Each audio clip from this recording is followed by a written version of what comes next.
What's up, superstars? What's up, Wolf Blitzer? I'm here with your news for Wednesday, September 17th. What's up, Sanjay Gupta?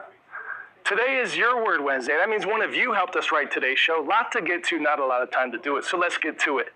We begin with a big development for one of the world's biggest social media apps, TikTok. A deal has been reached with China to keep it operational in the United States. Officials in U.S. President Donald Trump's administration say the deal will be finalized Friday. Our Omar Jimenez examines what this might mean for TikTok's Chinese parent company, ByteDance, and TikTok's prized algorithm.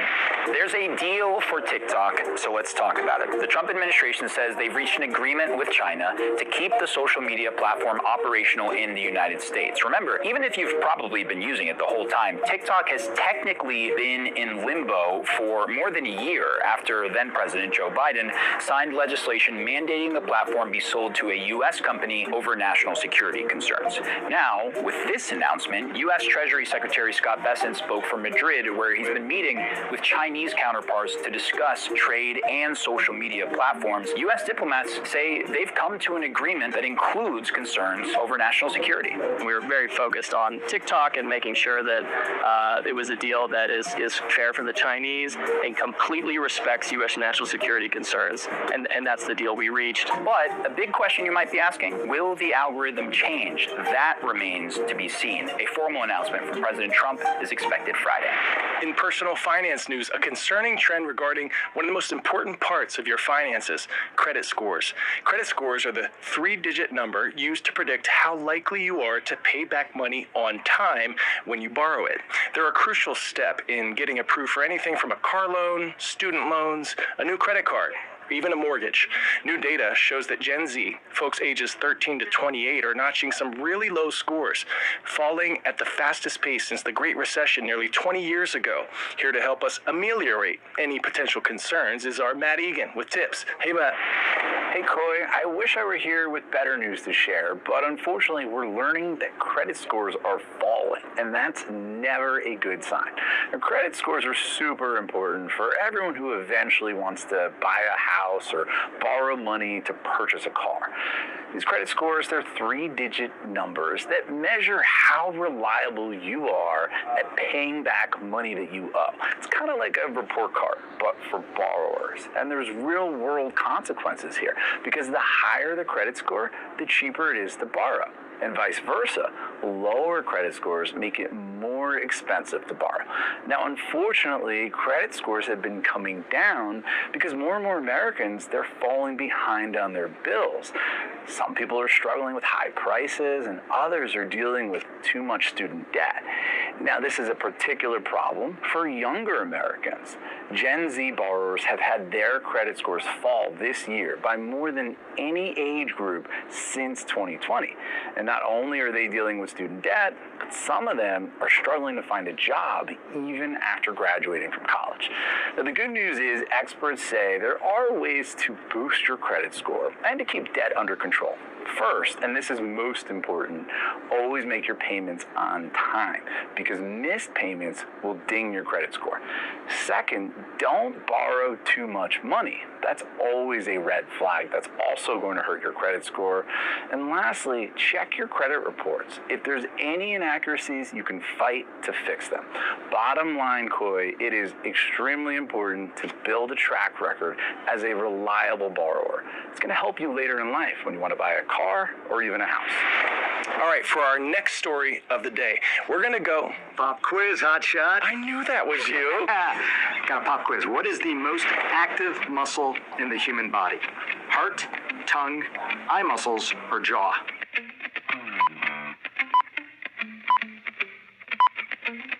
Heart? Sorry. If you said eye muscles, though, I see you. You are focused pupils. The muscles that control your eyes move an estimated 100,000 times per day, even when you're sleeping. I actually thought it was going to be jaw for you, Coy. Sorry, gotta go perform some brain surgery. Smartest man at CNN. That actually does remind me of our top story from the world of medicine today. It's quite literally an eye-opener. A man who was pushed to the brink of blindness by a rare disease has been saved by an incredibly unusual procedure. Glenn Chapman is able to see clearly for the first time in 20 years with the help of his tooth. Seeing the skyline, differentiating the buildings. He's one of just a few patients in the world to undergo a procedure known as tooth-in-eye surgery. Tooth-in-eye is probably the simplest way to describe it, but the full name is an osteoodontokeratoprosthesis, or OKP.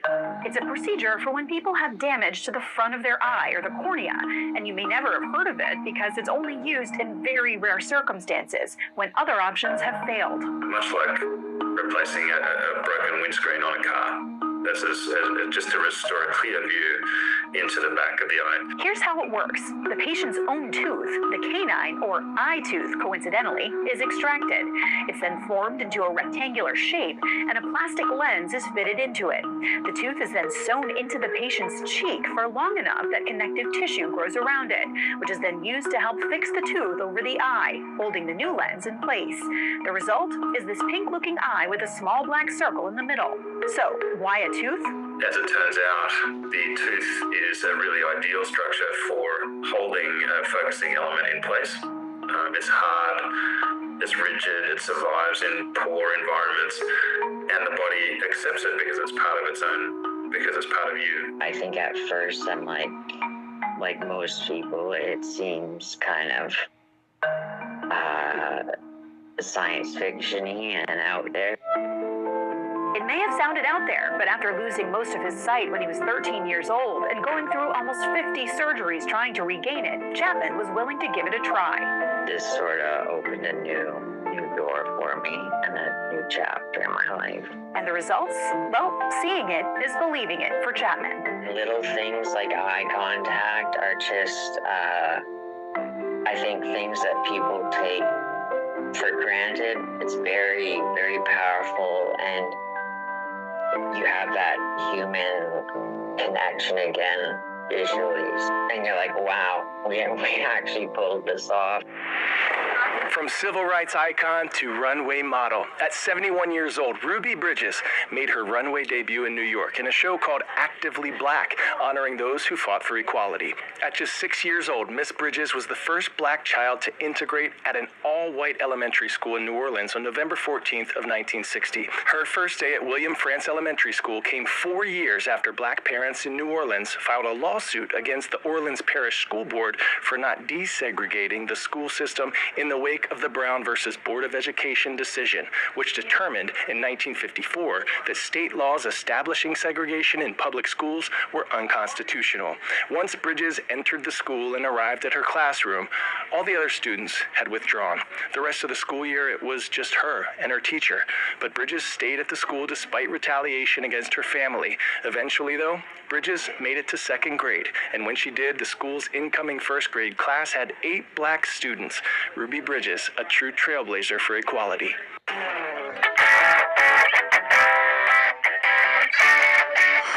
Today's story getting a 10 out of 10 from